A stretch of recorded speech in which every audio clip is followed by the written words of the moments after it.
কর্মসংস্থান ও বৈদেশিক মুদ্রা আয়ের ক্ষেত্রে দেশের প্রধান শিল্প তৈরি পোশাক খাত। তবে জ্বালানি সংকট ও লোডশেডিংয়ে ভুগছে এই শিল্প।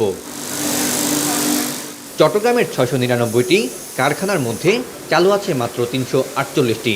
ফলে সময়মতো পণ্য উৎপাদন ও রপ্তানি বাধাগ্রস্ত হচ্ছে। আবার সময়মতো পণ্য জাহাজীকরণ করতে না পারায় ব্যবহার করতে হচ্ছে আকাশপথ। এতে বাড়ছে ব্যয়।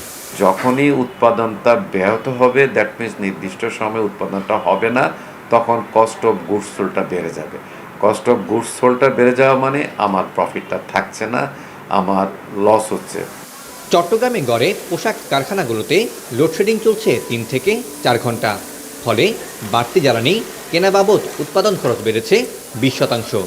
এছাড়াও নষ্ট হচ্ছে যন্ত্রপাতি, এমনটাই জানাচ্ছেন ব্যবসায়ীরা।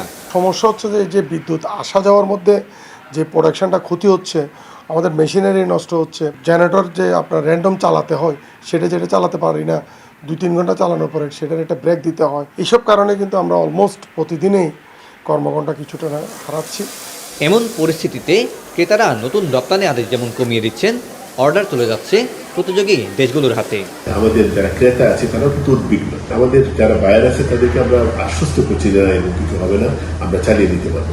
কিন্তু এটা যদি কন্টিনিউ করে, দিনে যদি আমি ৩-৪ ঘন্টাও যদি বিদ্যুৎ না পাই, তাহলে কিন্তু এটা কিভাবে কভার করবো? জ্বালানি সংকটের প্রভাবে রপ্তানি আয়ে বড় ধরনের ঘাটতি তৈরি হওয়ার আগেই ব্যবস্থা গ্রহণের দাবি ব্যবসায়ীদের। Syed Tammim Mahmud, star news, Chittagong.